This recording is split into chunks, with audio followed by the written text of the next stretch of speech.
L'Ammadol, l'énigme qui défie tout ce que vous croyez des civilisations anciennes, imaginez-vous naviguant en pleine mer lorsque, soudain, une cité entière se dresse devant vos yeux, bâtie sur les flots, des blocs de basalte pesant chacun l'équivalent de 600 hommes, assemblés avec la précision d'une montre suisse, mais édifiés plusieurs siècles avant l'invention du premier boulon en acier.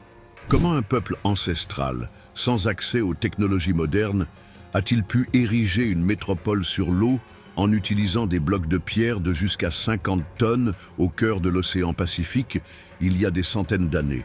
Une cité construite sur des récifs, composée d'un réseau complexe d'îlots artificiels formés d'imposants blocs rocheux.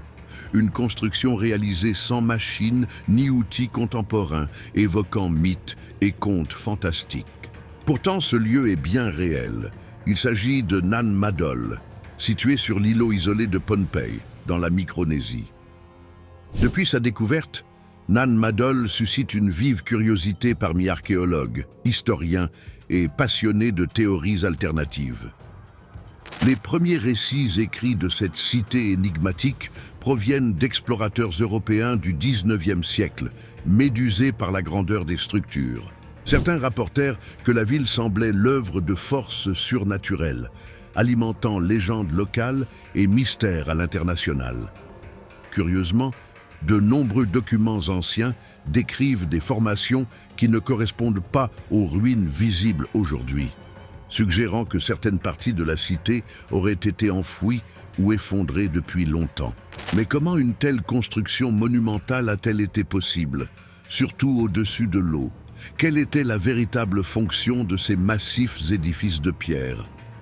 Des études récentes indiquent que certaines structures de Nan Madol auraient été positionnées pour s'aligner sur des événements astronomiques majeurs, tels que les solstices. Cela amène les spécialistes à penser que ce placement n'était pas fortuit, mais constituait un calendrier cérémoniel sophistiqué utilisé par les sceaux de l'heure. Ce principe trouve un écho chez d'autres civilisations anciennes, égyptiens et mayas, qui employaient également des alignements célestes pour guider cérémonies religieuses et pratiques agricoles. Les bâtisseurs de Nan Madol auraient-ils développé une connaissance approfondie des astres? Le mystère ne s'arrête pas là. En 2024, une prospection aérienne LIDAR a cartographié chaque centimètre des environs de Nan Madol et révélé un surprenant système de canaux agricoles dissimulés sous la jungle, reliant la cité à des terres cultivées à l'intérieur des terres. Ces canaux forment un dédale hydraulique comparable à celui édifié par les Mayas dans la péninsule du Yucatan, indice que la métropole flottante bénéficiait d'une logistique terrestre pointue. Quelle part de Nan Madol reste-t-elle encore enfouie sous la végétation? Et plus mystérieux encore, qui étaient ces ingénieurs visionnaires capables d'une telle prouesse? Sur une planète jonchée d'énigmes archéologiques défiant toujours notre compréhension, Nan Madol se distingue comme l'une des plus mystérieuses. Souvent surnommée l'Atlantide du Pacifique, cette cité regorge de mythes sur d'anciens empires, rituels magiques et même la présence de géants. Dans ce contenu, nous vous invitons à plonger au cœur de l'histoire fascinante de Nan Madol.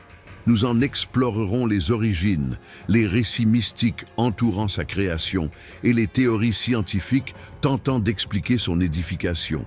Embarquez avec nous pour un voyage dans le passé où le réel et le légendaire se confondent en l'un des sites archéologiques les plus intrigants du monde.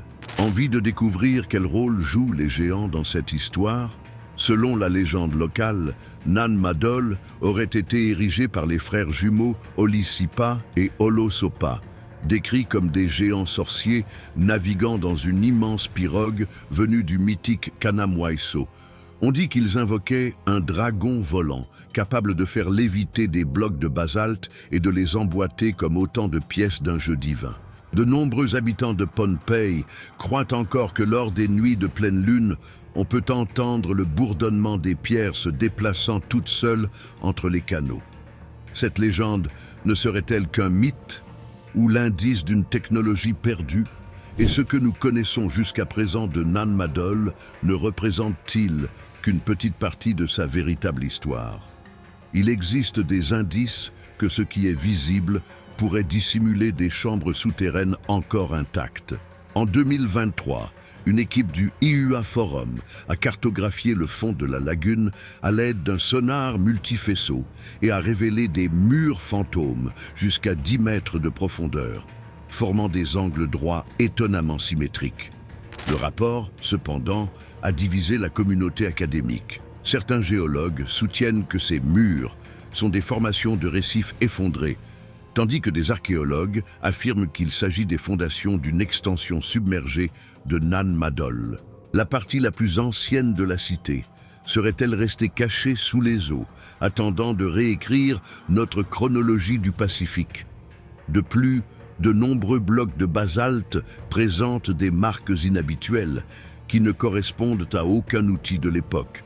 Ces indices pourraient bien renfermer des fragments d'un savoir ancestral capable de transformer notre vision des capacités des civilisations anciennes. Parmi les hypothèses les plus provocatrices, certains chercheurs soutiennent que Nan Madol servait de point de rencontre entre navigateurs venus de différentes îles du Pacifique.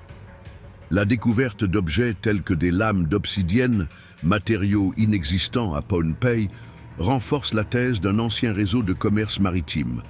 Cela suggère que les bâtisseurs de Nan Madol étaient en contact avec d'autres cultures et partageaient peut-être des techniques avancées de navigation et d'ingénierie. Cette cité serait-elle un lien culturel entre des peuples lointains, reliant un réseau encore mal compris? Les habitants de Nan Madol auraient-ils eu accès à un savoir oublié sur les champs énergétiques et leur application pratique? La structure imposante de Nan Madol. Nan Madol est composée d'environ 100 petites îles artificielles, toutes reliées par un réseau complexe de canaux, lui conférant l'apparence singulière d'une cité flottant sur l'eau. Chacune de ces îles a été bâtie à l'aide d'énormes blocs de basalte soigneusement empilés sur des récifs coralliens, créant des plateformes solides sur lesquelles s'élevaient des structures en bois servant d'habitation, de lieux de culte et de centres de pouvoir. Un des aspects les plus impressionnants est la taille colossale des pierres utilisées. Certaines pèsent jusqu'à 50 tonnes. On estime que plus de 750 000 tonnes de basalte ont été employées dans sa construction. Un exploit monumental qui continue d'intriguer les chercheurs et les ingénieurs modernes. Le plus grand mystère réside dans la manière dont ces pierres ont été transportées et positionnées à une époque où la roue n'avait même pas été introduite dans la région. On suppose que les blocs de basalte ont été extraits de carrières lointaines et transportés par mer, ce qui soulève de nouvelles interrogations sur les méthodes employées. Une autre recherche récente a révélé que certaines pierres utilisées à Nan Madol présentent une composition minérale différente de celles trouvées dans la région, indiquant qu'elles pourraient provenir de sites lointains. Cela suggère que les constructeurs entretenaient peut-être un réseau d'échange ou d'exploitation au-delà des limites traditionnelles de la Micronésie.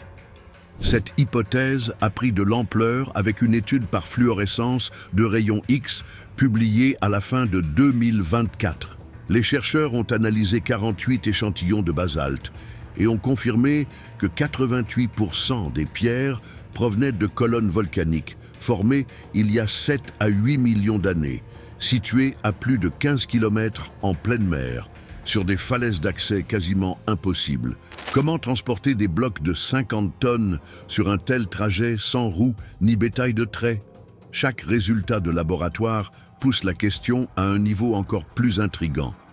Les Soddlers utilisaient-ils des techniques de flottaison magnétique ou quelque chose que nous ne comprenons pas encore, remettant en question l'idée que cette civilisation était isolée géographiquement?